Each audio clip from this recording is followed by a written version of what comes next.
Muito bem, vamos dar continuidade então à parte 2, referente ao protocolo dos educadores, dos professores das escolas municipais de ensino fundamental, de todos os níveis e modalidades de ensino. Retorno às aulas presenciais. Os protocolos, como já falei na parte 1, são todos com base na portaria conjunta da Secretaria Estadual de Saúde e Secretaria Estadual de Educação do Estado do Rio Grande do Sul. Aqui eu compilei algumas temáticas voltadas para a parte pedagógica e de atenção do ponto de vista sanitário para o enfrentamento ao coronavírus, para o enfrentamento, para prevenção, para monitoramento, para orientação devido ao coronavírus. Então, adotar e promover rotinas regulares de orientação e prevenção ao coronavírus, principais protocolos e cuidados aos alunos e também para toda a comunidade escolar. Um papel importantíssimo, como sempre, dos nossos professores. Orientar alunos quanto à higienização correta das mãos, através de oficinas, através de atividades teóricas, atividades práticas, a lavagem correta, sanitização e higienização correta das mãos. E quais são os momentos para essa higienização? Orientar alunos quanto ao uso adequado de máscaras. Orientar alunos quanto ao distanciamento social, essa parte de etiqueta social. Então, 1,5 metro com a máscara, 2 metros sem a máscara, quando no refeitório, muito importante, certo? Orientar a etiqueta respiratória, que eu já falei na parte 1 dos meus assuntos com os professores.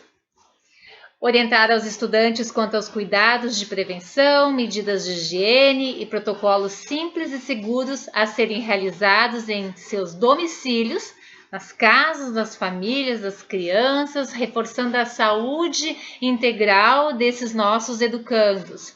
E também do percurso, do caminho, do domicílio dessa criança, deste aluno, até a instituição de ensino. Orientar alunos e dar o exemplo, né? Aqui é para escolas que têm escadas. Então, dar exemplo e manter o distanciamento mínimo de 3 degraus entre as pessoas. Orientar alunos sobre o uso de lenços descartáveis para higiene nasal e bucal. Orientar alunos e trabalhadores e também dar o exemplo a evitar abraços, beijos e apertos de mão. É muito complicado numa terra de italiano, falando aqui de Garibaldi, que a gente é muito do toque, de pegar nas pessoas, de abraçar, né? É bem complicado, mas nesse momento a gente pode demonstrar o carinho de outras formas, com palavras, com olhar, né? De outras maneiras, todas visando o bem-estar e a saúde integral da nossa comunidade. Orientar alunos a fim de evitar que ocorra a partilha de alimentos, de material escolar, de brinquedos, de objetos pessoais, como, por exemplo, escovas de cabelo e as maquiagens. Que as meninas que gostam de passar o gloss, de passar o batom, então sempre ficar atentos e orientá-las quanto a isso. Reduzir os materiais disponíveis na sala de aula, reduzir a quantidade de livros, de materiais pedagógicos, preferir sempre aqueles de fácil higienização. Orientar alunos a higienizar a cada troca de usuário os computadores, os tablets, os equipamentos, instrumentos e materiais didáticos de informática e utilizados em atividades que envolvam mais materiais. Procurar globalizar e adaptar seu plano de aula, visando a prevenção do contágio do coronavírus. Por exemplo, evitar o uso de qualquer material que precise ser compartilhado. Então, favorecer aulas mais individuais que o aluno tenha atividades mais individualizadas com o seu material escolar, certo?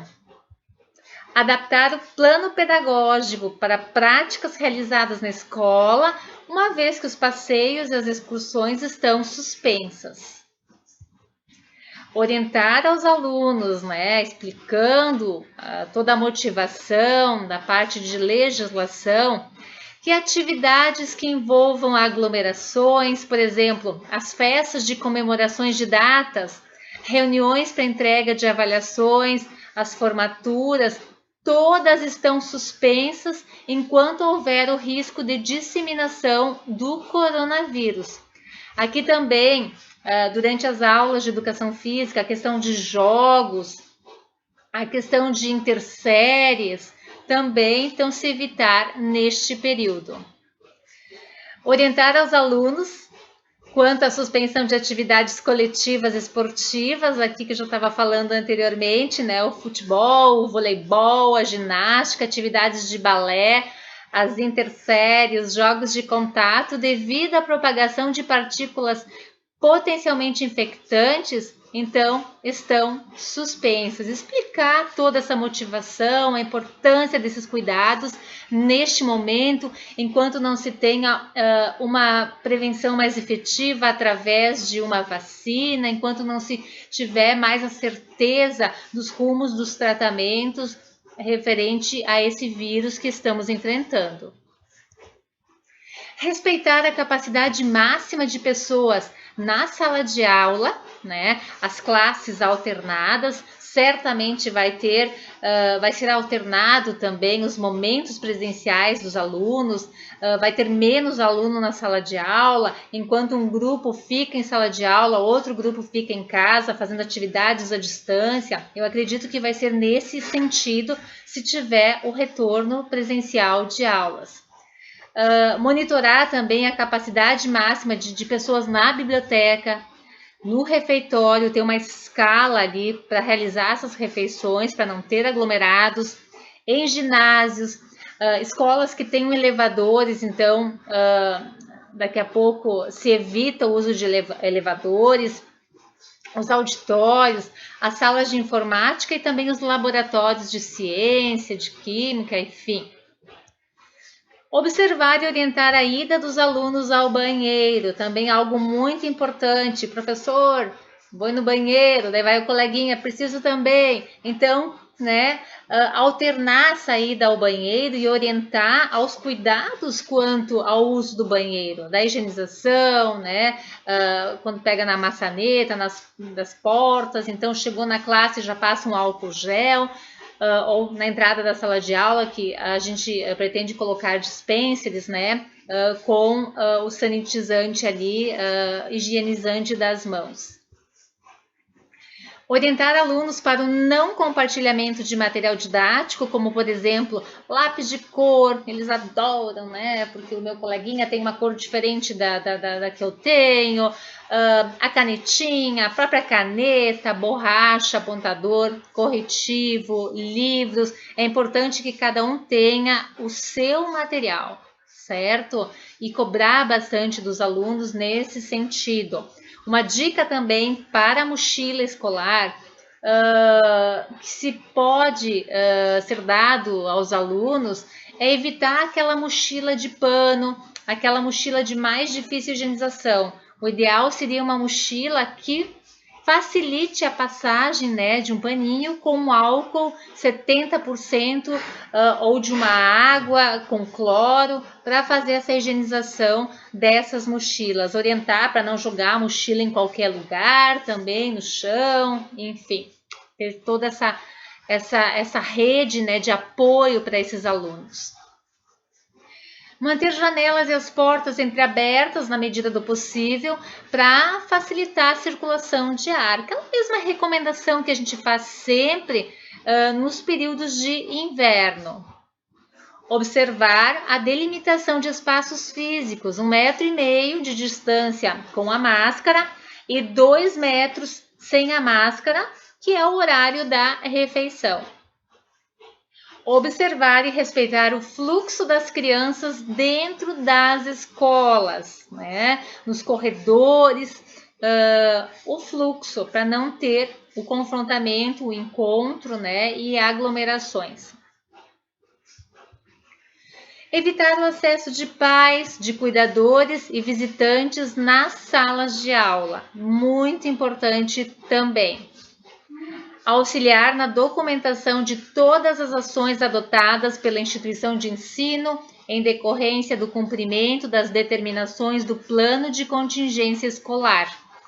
Essa documentação deverá permanecer à disposição para fiscalizações em atendimento do dever da transparência, certo? Muito importante, toda ação ter documentado a data que foi feita essa ação, quem foi responsável, o que foi feito, que tipo de orientação que se deu, tudo isso deixar numa pasta única para possíveis fiscalizações. Auxiliar as equipes de trabalho, avisando quando houver necessidade de reposição de preparações alcoólicas, antissépticas e produtos de higiene e sanitização.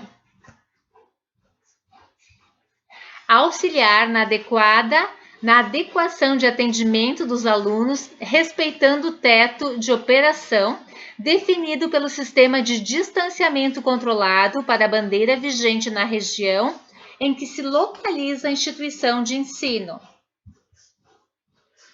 Auxiliar e orientar toda a comunidade escolar quanto ao cumprimento de todas as medidas de distanciamento social.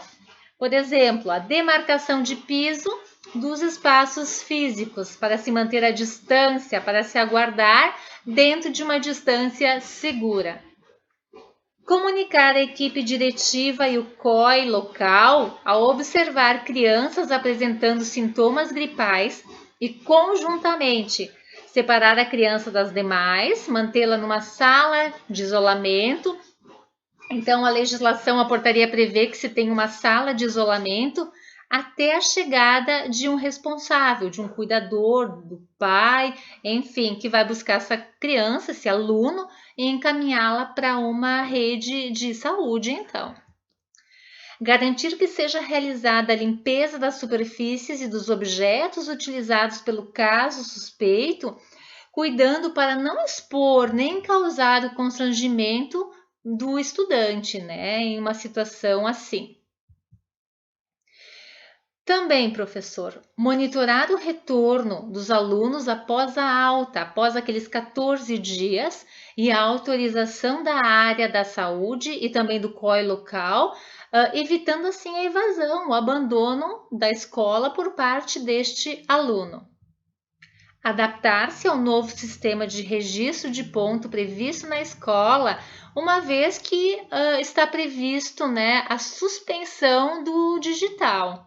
Então, cada escola vai criar o seu sistema de registro, de frequência lá do professor na escola, do funcionário da equipe na escola. Orientar e auxiliar no escalonamento de horários, horário de entrada, horário de saída, no recreio, observando, orientando, chamando a atenção de todos os alunos, também no momento das refeições, visando evitar essas aglomerações, visando garantir o maior distanciamento na possibilidade ali do momento escolar.